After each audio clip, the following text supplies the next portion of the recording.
Assalamu alaikum. This is the second lecture we have about companies and corporations. As we had last time, for students who attended the class, you still remember the conception, definition of companies and company law. Today we have to complete what we have started last time. We have to complete this point in which we have to look at the theory. Companies law theory. I would speak about the establishment of companies. I would go back many years to be able to understand, you and me, how companies were established and why. As you can know now, we have many types of companies, and as we can see at the end of this chapter, we would have more than 10 types of legal entities. 10 types of legal entities. So from one country to another, we have different types and names and shapes of companies. Company can include partnership, corporation, limited company, limited liability companies, and even under these types we have many other types. Like for example, partnership, we have 4 types. Now we have to understand now concerning this variety of companies, types of companies, did we have in the past something like this? And when was it the first time a human being had a company? Was it medieval time? Was it before that? Was it after? I guess that companies were established long time ago. And company, if we would like to understand the name, the word company means more than one person, more than one person. When we say to somebody that I was in the company of my friend, I was with my friend, like we have 2 or more than 2 people. Company can mean jama'a, suhba, more than one person. Now, despite this fact, we have in the United States some companies in which they can be established with one person only. But in fact, in most countries, companies have to have at least two partners, 2 members, 2 shareholders. That's the minimum we can have to call it company. Now, corporation is a company, but most likely corporations would have thousands, maybe hundreds of shareholders, because corporation is the largest size, the largest type of companies, the largest in size of companies. We can define corporation. How can we define it? How can we define a corporation? As we had it last time. It's not difficult.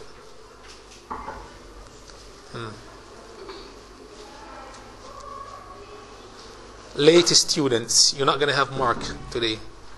The first 8 students, raise your hand up. First 8 students, okay. Late, why you are late? Having coffee? Tea? Well, don't do it again. You have to be on time. Now, how can we define company, or how can we define a corporation? Last time we had a lecture about the definitions, meaning, concept of corporation. What does it mean, Hánي? Legal entity. Simple. Company is a legal entity. Yes?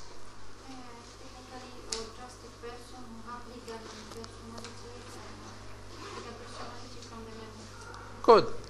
Now, this company or this corporation is a legal entity which has separate legal identity from its shareholders. You can be the shareholders, you can be the members, you can form a company. And this company itself would have a new identity, would have a name, personality, identity, and this company would be in addition to yours, to your personality. In addition to this definition, we can define corporation as this here. It can be described as person in a political capacity. Corporation can be a person in political capacity created by the law, and this person used to be established even long time ago to endure يتحمل, to stay, to survive, to endure perpetual succession, تعاقب دائم, for a long time. Companies can stay for a long time, for more than 200, 300, 500 years. You can live for 70, 80 years, more or less, but companies can stay for hundreds of years. We cannot expect, we don't have life expectation for corporations. If we look back, we find that in the past, medieval time, before that time, and after, we had many types of companies, Now, you can establish a company as a public, maybe a private company. You can have profit company or non-profit company. You can have small size company. You can have large size like corporation. In the past, we had many types of companies in which they were based on the interest. Each company was distinguished from other companies by the purpose. They were distinguished from each other based on the purpose, the objectives. Some of them were created to promote commerce. And most likely, most companies we have in our life, not only in Palestine, even in many places, in all countries, most companies are made for commerce, business, to make money, to make a profit. Some of them are made for education, religion, culture, health. Like NGOs. How many NGOs we have? Hundreds of them.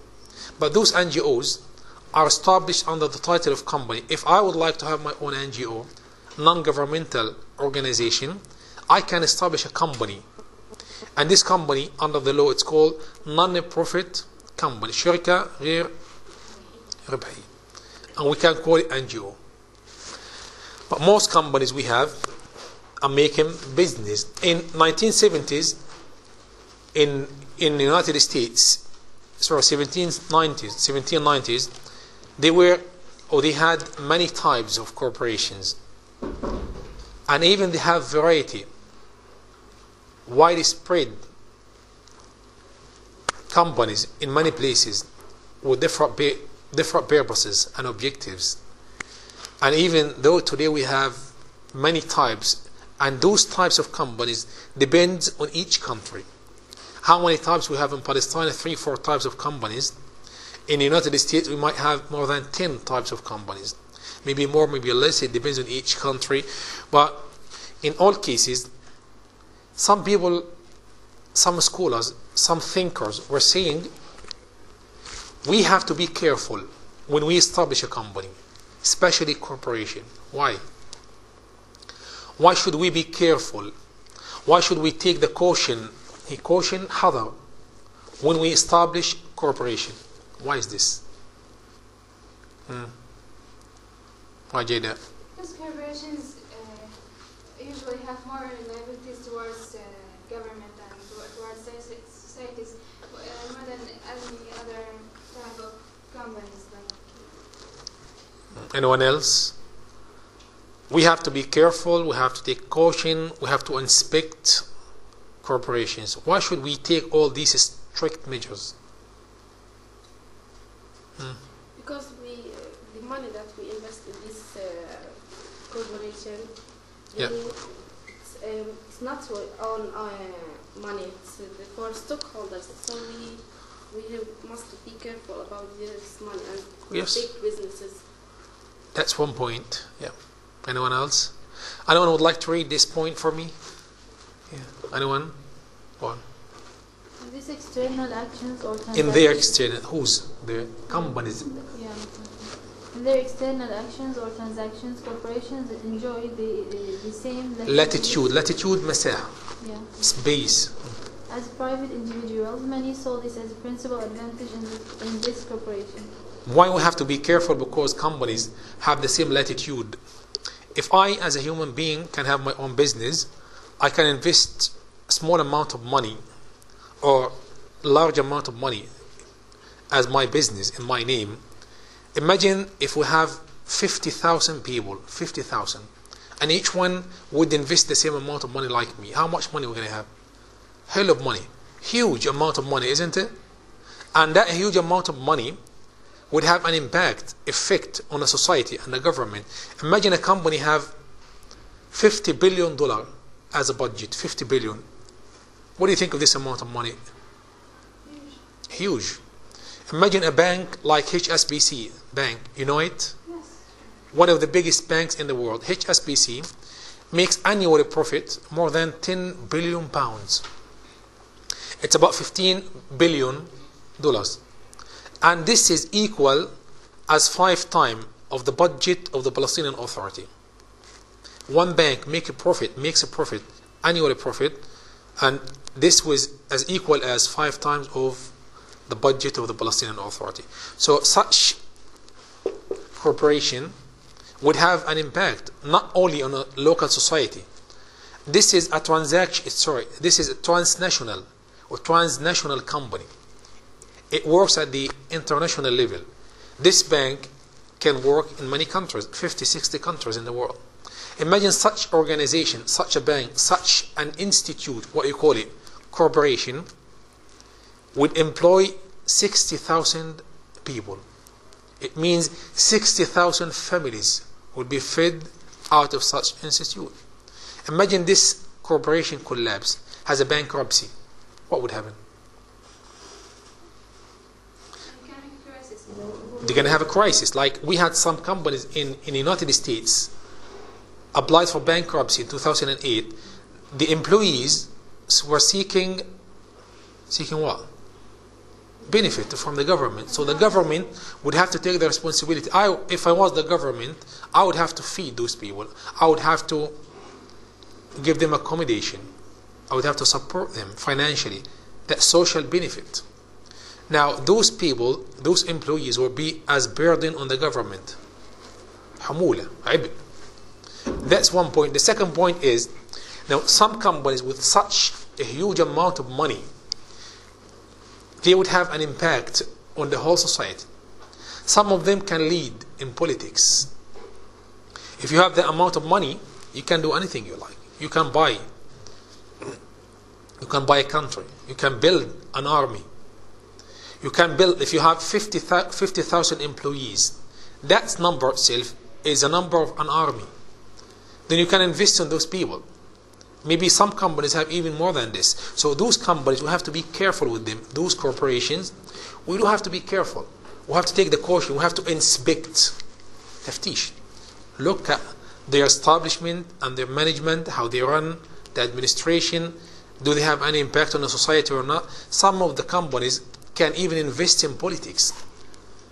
Like some banks, I don't want to name some countries, I know some banks in some countries can finance politicians. Some politicians don't have the money to run election to elect themselves. They get money from banks, from institutes, financial institutes. Now, if I get money from one of those corporations, most likely I will be under their pressure in the future, under their mercy. They would have some impact on me. Then we do have to be careful with companies. Isn't it right or not?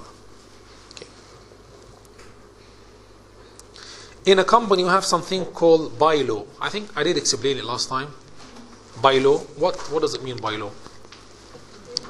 Internal system. Each institute or company would have its own internal system, which is called bylaw. You might have a question in the exam, expected. What's the difference between bylaw and law? Anyone can answer? Go on. Bylaw and law. How can we differentiate between them? Bylaw, like you said, the internal traditions and yes. customs used by the organization internally. Or laws are like codes and laws used by the government or state that are public. Yes, public, it's made by the state for the whole society.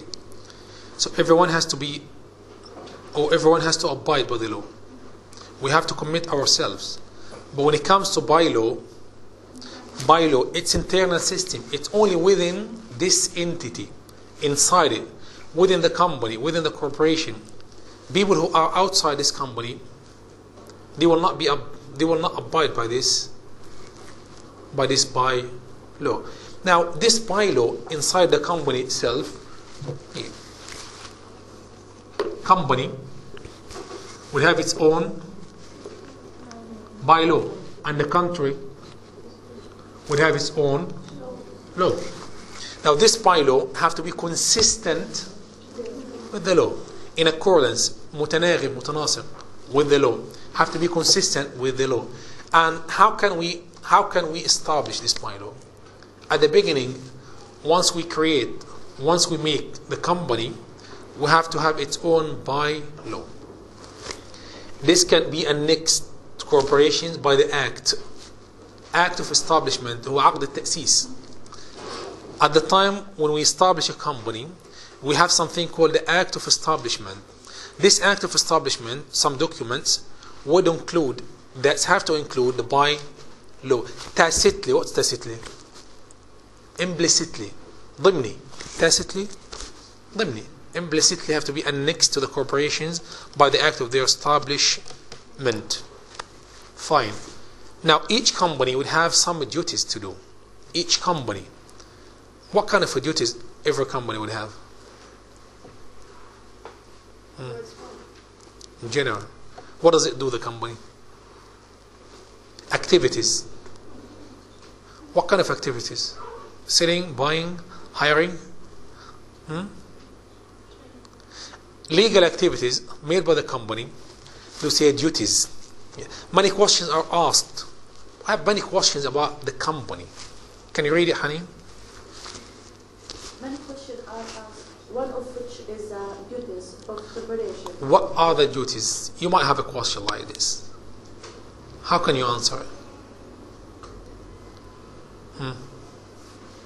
The only thing that the company should do is to do the progress that it was formed for. Good. An additional point? Changes towards society and nature. Yes. Here, every corporation may be collected from the nature. General duties from the nature. We will look at the nature. What does it mean, the nature? Society. The nature of the company. طبيعة الشركة يعني. What does it mean that? Values, traditions. Not exactly, no, it's not. Objectives. What the company would want to do. The nature, طبيعة. Like for example saying that the Islamic University is a company. If we imagine it's a company, what does it do? Teaching, education, isn't it? It's education. We have some companies like Bank of Palestine. What does it do? Finance. Jawal company. What's its own nature? Say communication service, and so on and so forth. هكذا. So on and so forth. هكذا. Now each company would have nature. This nature was designed. We designed it from the beginning. Like when you have the act. Let's imagine that this is the act of establishment. عقد التأسيس. The act of establishment would identify exactly the nature, saying what this company would do. Some people have it just for public trade. It's just trade and business for everything. Most likely that you have to identify exactly, to specify the nature. This company for food, finance, service. Okay, what type of service would it do? Education, research, consultation, medicine. We have to design this nature from the beginning. Its institution should act here. It should act agreeably to its nature.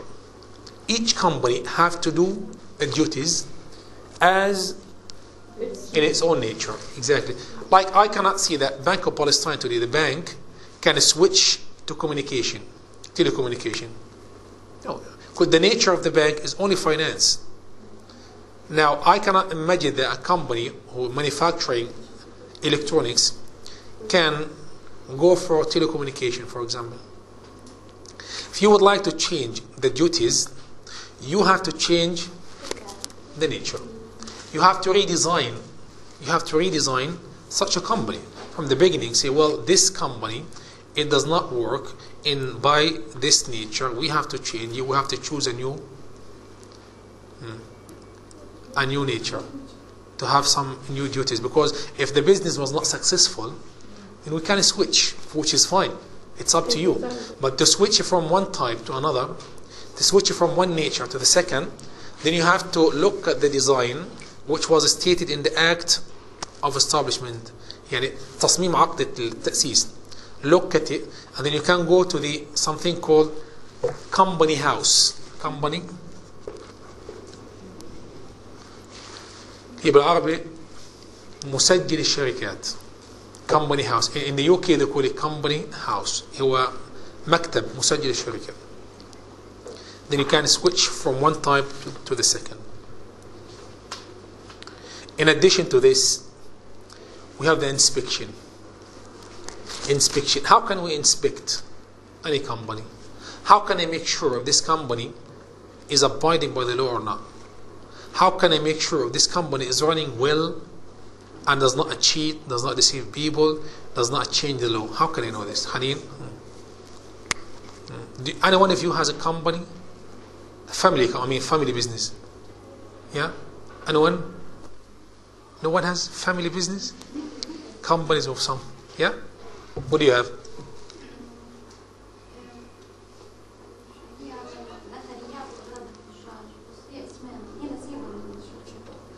ايش بيشتغلوا ايه؟ What does it do?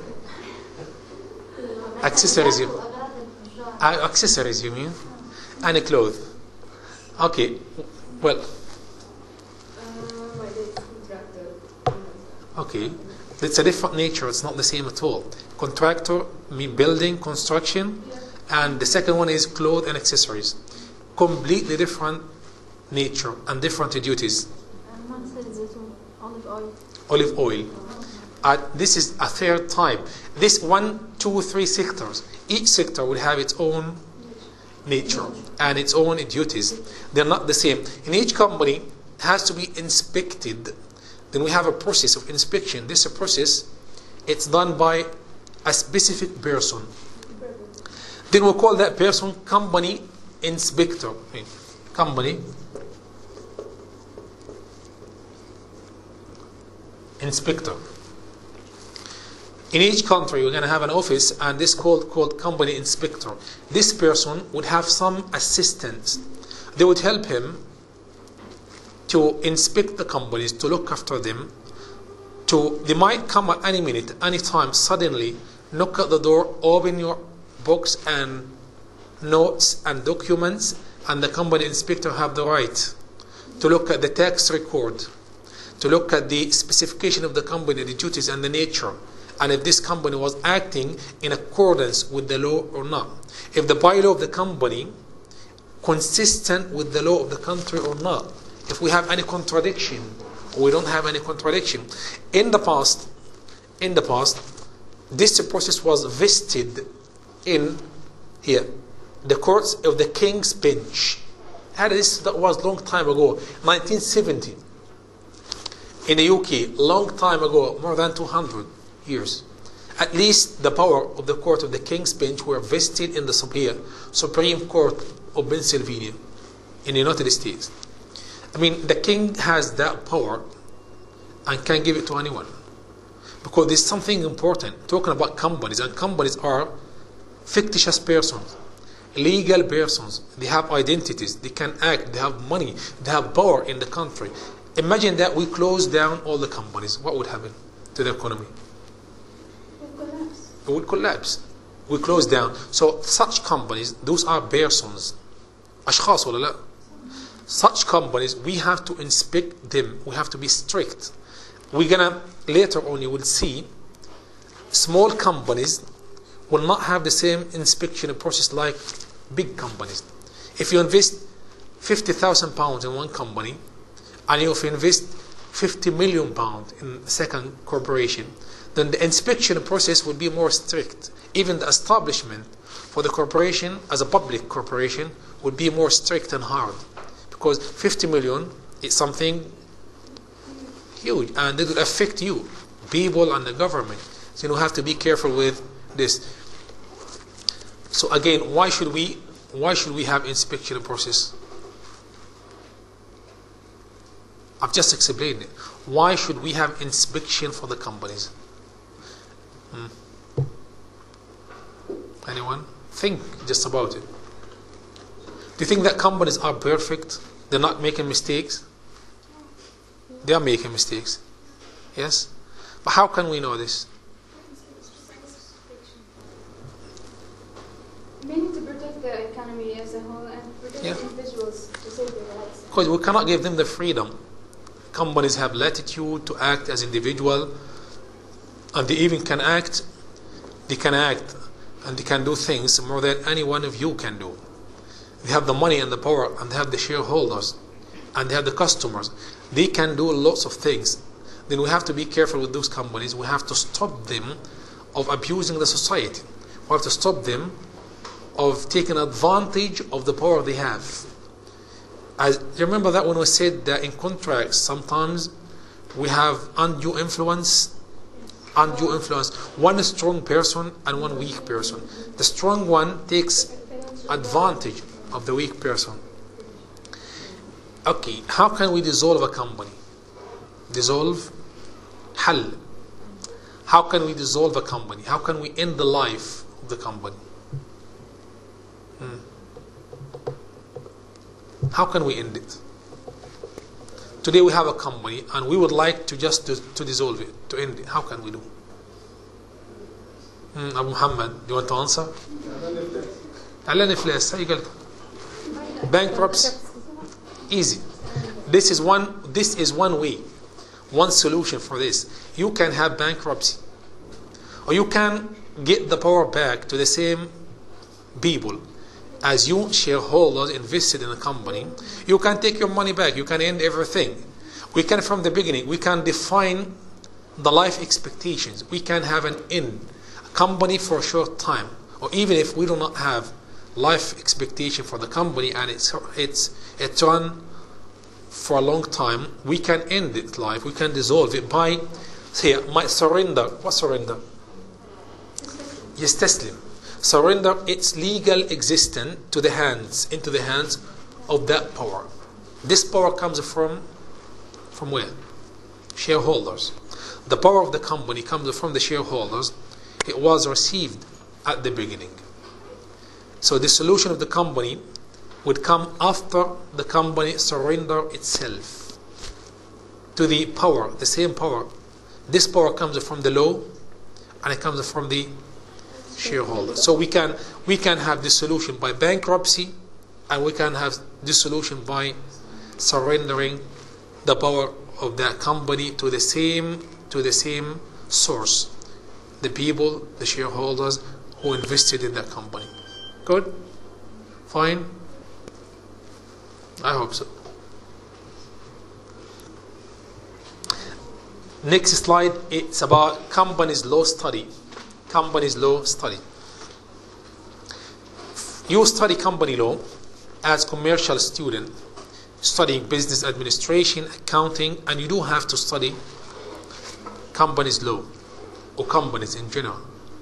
This subject is taught for students who are studying law and students who are studying commerce and business like you. Now the question so many people can ask, what this subject is supposed to contain, to include? How many points we supposed to have in such subject? Companies law study, I mean in law schools, مدارس القانون offer courses, and these courses would cover many aspects like what you're studying now. These subjects will be summarized under these points. The area for study examines issues such as, just look at me and imagine company law. What can we teach? What can we study? What's our focus would be on?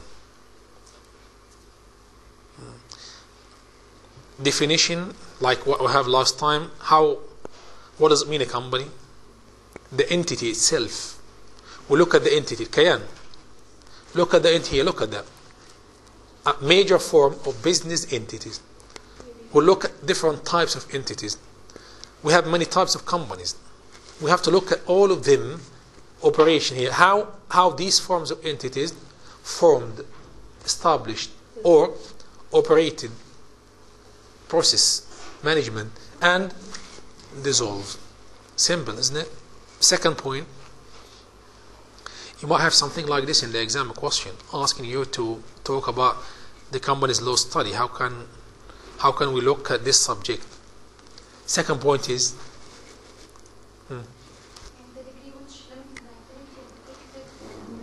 liability.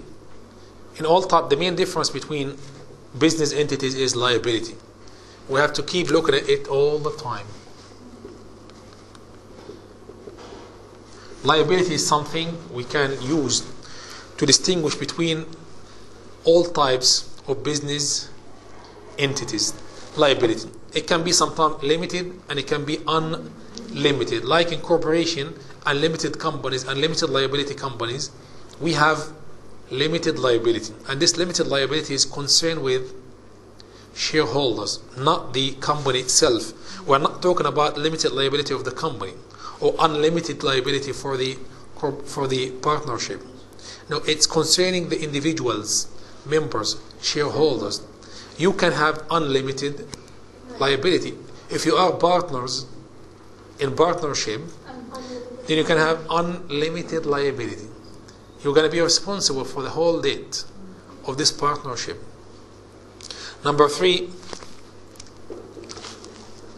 it's the relationship between agents and the business entity, extent to which business can be held responsible or liable for the acts of the agent.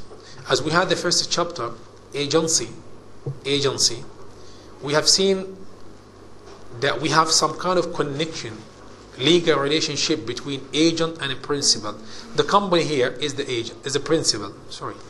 The company is the principal, and we do have agents. Those agents might be independent agents working for the company, and they might be senior employees.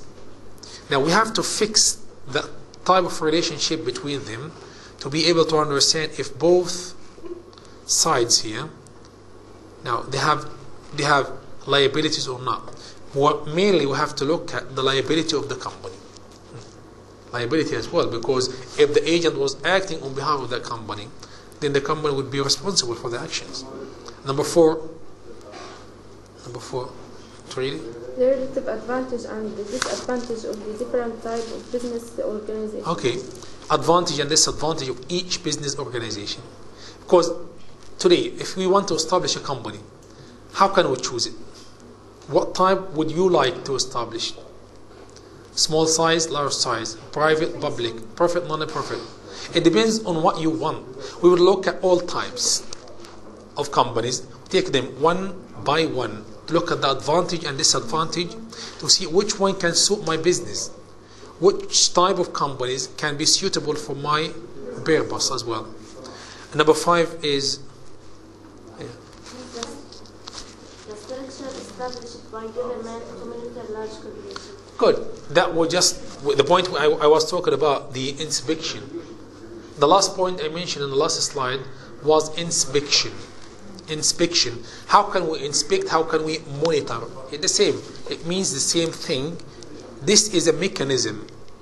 This is a method which we have to use by the government to overlook all types of companies in the country. To be able to control everything in the country, we have to have such a mechanism to keep all companies under control.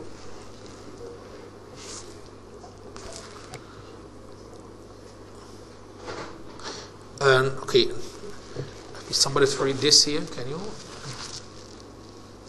The theory behind business organizations is by combining certain functions within a single entity, a business can operate more efficiently and thereby realize a greater profit. Good. This is one of the point to explain theory behind companies. Combining things together. Collecting things together. Bringing things together.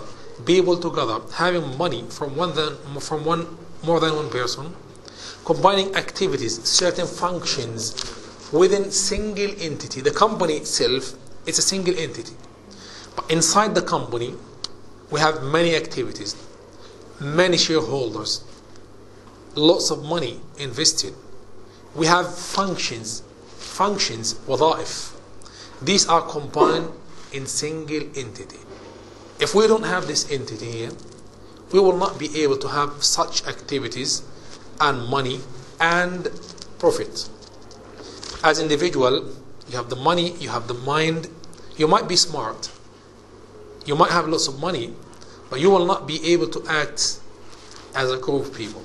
If you have more people, you have more minds to think, you have more people to take their advice, and you have more money to invest, and at the end of the day, the purpose, if it's a business company, a profit company, it's to make profit. And whenever we have more people, it means we have more profit and more people, more minds to think. We have election, we have board of directors, we have money invested, we have people with different specialized area. They can think and they can add something new to the companies. In last point in this here, slide number 16, slide 16, anyone? Government state to facilitate investment in profitable operations by creating rules that protect investors in a business firm being held personally liable for debts incurred by that business, either through mismanagement or because of wrongful acts. Okay, we do have the state, the government, and we have the companies. In some countries in the world, we have something called socialism. And most countries nowadays, we have capitalism. Capitalism, you have the freedom to compete. We have a competition. Companies, business person can compete with each other to make more money. And socialist countries, which we don't have anymore nowadays, like even China, it's China as a socialistic country, it's not as socialist as it used to be in the past. So most likely in most countries we have capitalistic system. We have capitalism. In capitalism we have the state, the government would seek to facilitate investment. The state would leave the floor for you. You can have the opportunity, the chance, the freedom to establish your business, to act, to employ people, to pay them money, to make a profit. As long as you pay the tax, as long as you respect the law, the company law, and you abide by the company law, and everything was stated by the state. Now the state and the government would facilitate, only to facilitate, to help, to assist people in profitable operations by creating rules. These rules, these principles, this law, one of them is, where is that? Company law. Company law. So company law is made by the country, by the state, by the government. Corporation law is made by the government or by the state. And this law itself would facilitate investment in which people can invest their money to get profit. So what the benefit for the state in this equation? What benefit can the state get? What benefit can the government get? Is it only Jada? Just want to listen to you. Listen, just you have to speak your mind. Don't be afraid. It's easy. Make a mistake is fine. You cannot have the right answer unless you make the mistake. Try once and twice and many times. Yeah.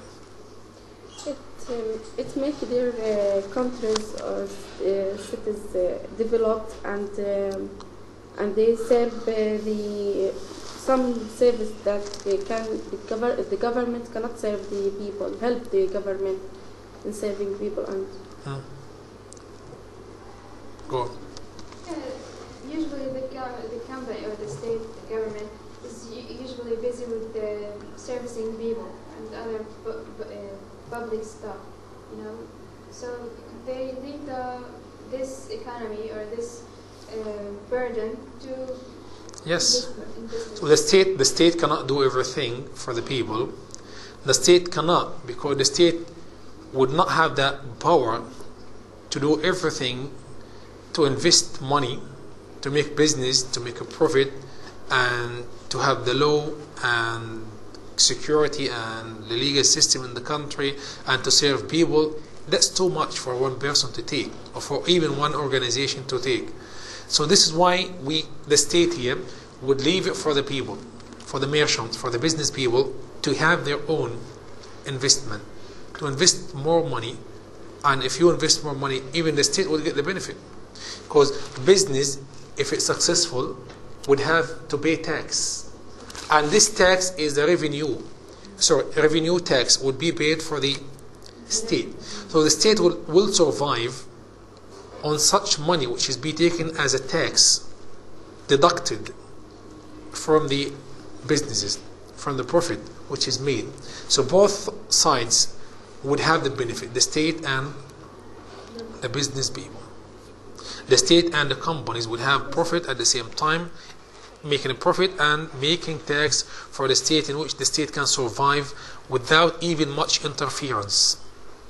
The state will not much interfere unless the state find mismanagement, wrongful act. It can interfere.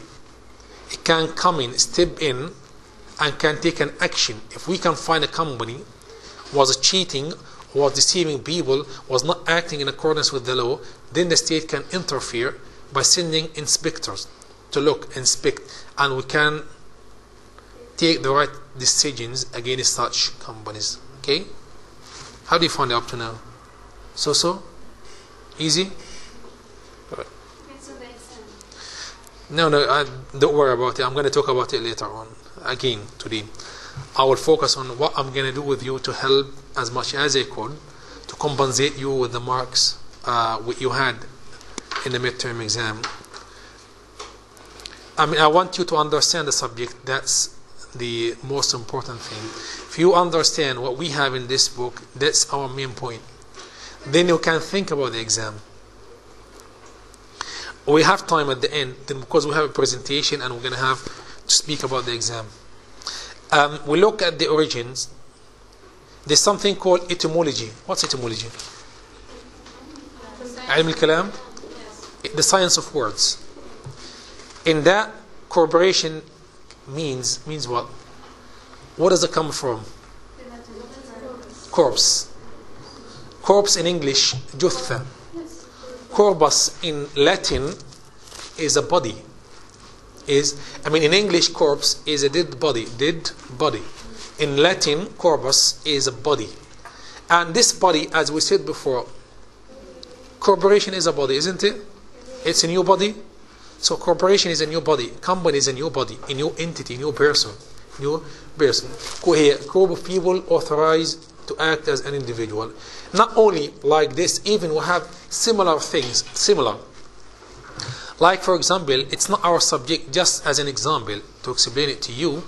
University, what does it mean, university? It's a Latin word. In the past, university used to mean collection, not collection, a group of scholars. And today it becomes the universitas. Universitas, Latin, it means a group of scholars. Group of scholars. And it means today university. In UK, in England, the corporation used to mean council, local council, بلدي, مجلس بلدي. Not anymore, they're not using it. In the United Kingdom now they say the local council. We call it in Palestine a municipality, بلدية. In the past they used to call it corporation because it means collection of individuals, collection of people united together. This is the last subject we have today, and I think we have 4 slides most likely. Looking back at pre-modern corporations, pre-modern, ما قبل الحداثة, a long time ago. I imagine that some students and some people thinking that we did not have companies in the past, and we had companies only after medieval time. No, this is not right. We had companies even in ancient India, الهند القديمة, ancient Rome, which is about 3,000 years ago. If you look at ancient Rome, maybe I think it's more than 3,000 years ago. It's a long time. You imagine people at that time having companies? Yes. What do you think? Were they the same? They're not the same companies we have today. They're not the same, but they have similar features. They have some people united together, having a new body to make money, to make business, and to make profit. So we do have similar mechanism. Long time ago, people were acting, were making money, making business. They were here. Go on, Jada. They were enterprises with a form of shareholders who invested money for a specific purpose. Same. What we have today, we invested money in the past for a specific purpose. Shareholders invested the money for that specific purpose. And even in the past, like looking at not only ancient India, looking back specifically at the Roman Empire. And the Roman Empire existed about 3,000 years ago. The only one can establish a company, under the term corporation, was the state. No one individual could establish a corporation. It was so difficult for anyone to make it. I'm going to speak about this later on once we come to this point. In ancient Rome, and even after medieval time, and even 200 years ago in the United States, no one individual could establish corporation. It only was established, sanctioned by the state. What sanction? Sanction has two meanings. عقوبة, sanction, it means here made or make here. يعني أنشئت قانونا. إنشاء قانونا. Sanctioned by the state, while such corporation in other empires were mostly private commercial entities. See, mainly in the Roman Empire, corporations were established, were sanctioned by the state because it was too expensive, too risky. Individuals could not establish such corporations. It could need lots of money, and it needs to take the risk, and the society could not take that risk. And even like the situation was a change somehow in Germanic tribes maintaining such way to establish companies with some amendments.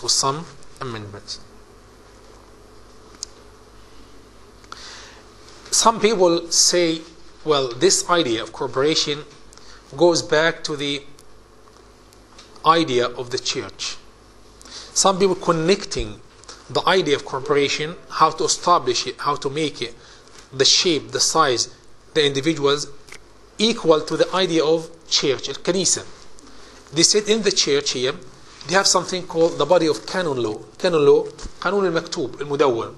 Body of canon law built around the conception of the church as corporate structure in the Middle Age. In the Middle Age, see, the church has influence on politics, influence on law. The church was leading, not politicians, but the church. And the head of the church, which we have today, the head of the church is the Pope. They were leading, making everything, and politicians were led by the church. Now, some scholars said the canon law, قانون المكتوب المدون, canon law, was built around the concept of the church. What does that mean? How can you understand it? We have different theories for the church to explain it. But they said, those scholars, that the church as a corporate body were favored by different individuals as one key component. Like here, the church was more than just its members. The church, we have what? Members, الناس اللي بتصلي, prayers, worshippers. They were individuals, members in the church, could maintain an existence perpetually, regardless the death of any individual member. So the church can stay. Some church live for 300, 400, 500 years, 1,000 years. So those churches, in their own existence, what we call it before, perpetual succession. تعاقب مستمر, perpetual succession. And the company would have what? The same. The company can exist despite the death of some members. Some members can die, some of them can leave, they can sell the shares, and they can leave. The church, they have people who are worshipping ibadah. They can leave it, they can die, but the church itself can stay. And the company has a head, directors, and the church would have the Pope, who's the head of the churches. I know that's a conception in which some individuals, some scholars, were trying to identify the meaning of the corporation and assimilate it with the meaning of the church. يعني بحاولوا what's assimilation؟ يشابهوا. And from that point, this idea was developed with the time. It was developed, this together with discussion. Anyone would like to read? Ayad? This together with discussion as to the relationship between the head of corporations such as the boss and its members contributed to the development of modern corporations and corporate theory. So that development came from that point in which the church was standing, living for a long time, having a head, members, and can stay perpetual succession here. And the law classifies corporation either as corporate soul here, corporation soul, corporation aggregation, like some of those corporations have many members. And this is the usual case. Corporations have many members. Aggregation or تراكم. And some of them can be, which is sole, one person. I think they mean by this is the head more than anything else, because if we would like to base this argument in which that the company or the corporation have one person, I don't think this would be a feasible thing, because corporation would have many individuals coming together united, but this it mean can be here the head of the church or the head of the corporation. It was an absolute power. Yeah. My God.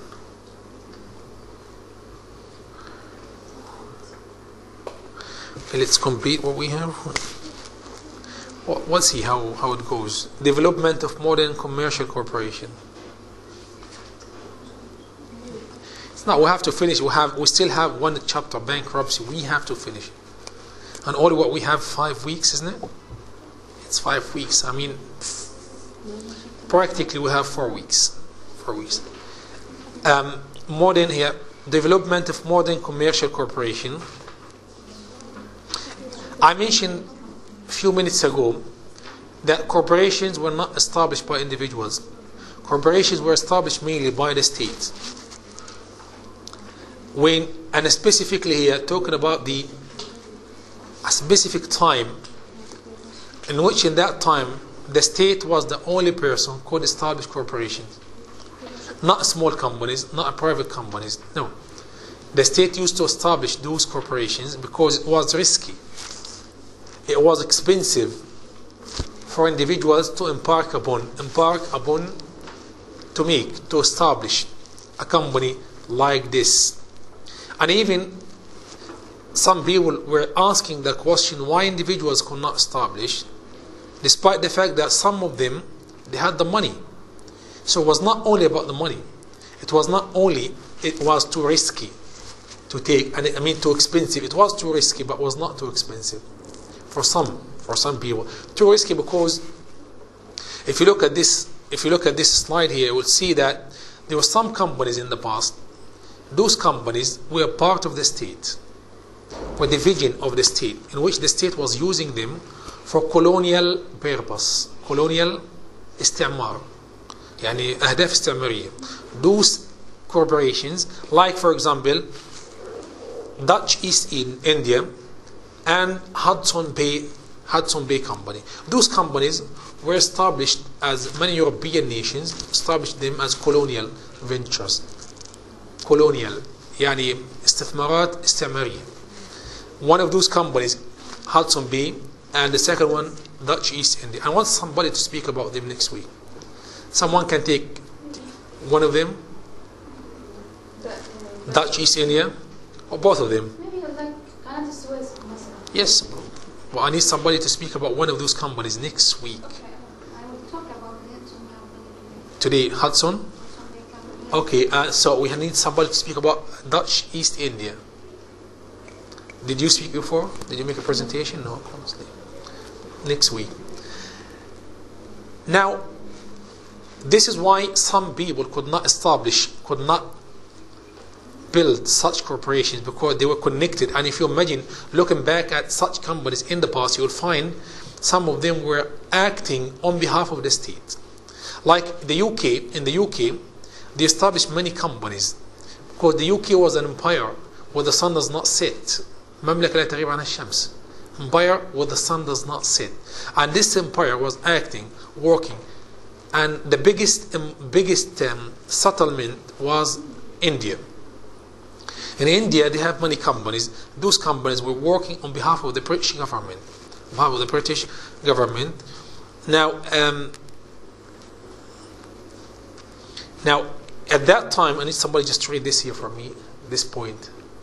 Can you? In the 19th century, in the United States, corporate charters were closely regulated by the states.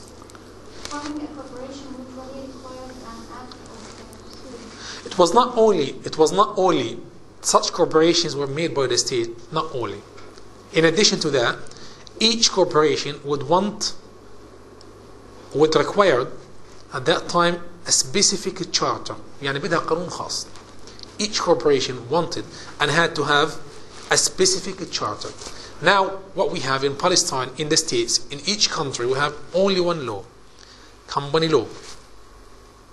And that company law will control everything. But at that time, specific time, 19th century, about 200 years ago, especially in the States, each company, not company in general, each corporation has to have a specialist charter, corporate charter, because it was not easy to establish. Like you have only very small number of corporations, and they were established for the state, for colonial purpose.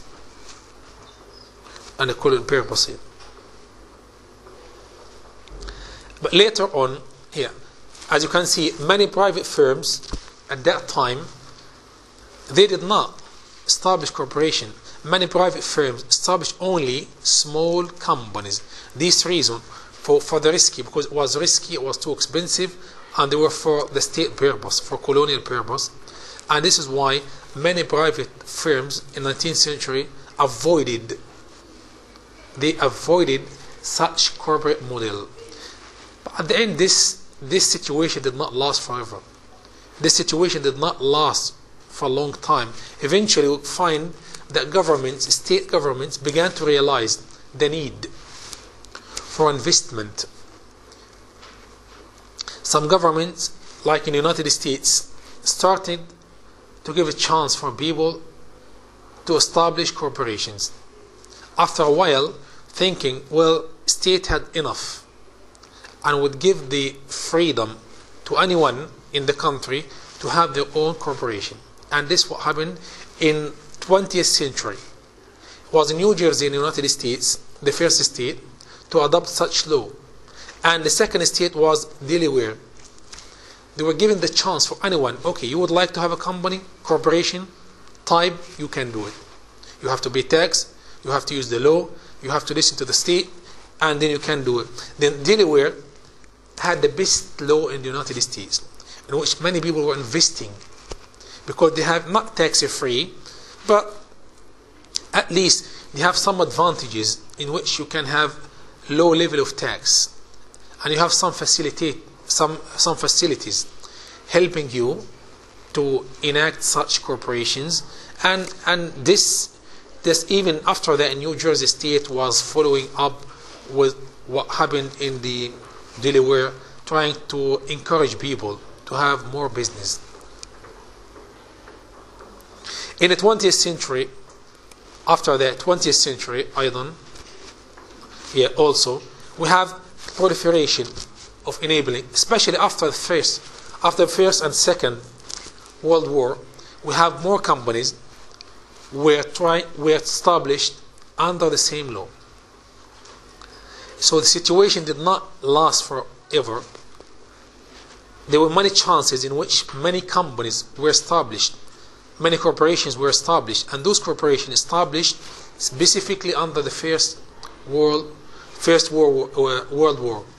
Still, in 1980s, people moved towards privatization. الخصخصة move from public to private, in which selling publicly owned services and enterprises to corporations. So even the state at that time gave up. In most cases, the state had gave up all what it used to control and gave it to the people, citizens, investors who wanted to make money, gave them the chance. Until we got to the point in which we have something called conglomerations, which means large companies or multi-industry company. Some steps were taken at the end, which was a few years ago. Some places like Japan, the States, Germany, and other countries, they have something called conglomeration. Collection of companies, more than one company, more than one corporation, united together. Like we have in the UK and China. About 6-7 years ago, they have a new company. One of them in the UK and one of them in China, united together. GM in China and Rover in the UK, and they manufacture cars. It was GM Rover. Did you hear about it? Okay, good. And last, with this situation, this is an important point here. With this situation, what we find nowadays, we have capitalism, people investing money, competition. We have some corporations having thousands of shareholders. Some corporations having tens of thousands of shareholders. We have small shareholders. Control was diminished. And directors of corporations assumed power, control over business. Like having big corporations like GM Rover, you might have thousands of shareholders, but how many people control it? Maybe 9, 10, 20, small number. That's what's called management committee or board of directors. They can manage, they have the control and the power, but most shareholders, no, they just invest the money. And this led to a crisis in the United States, 2008.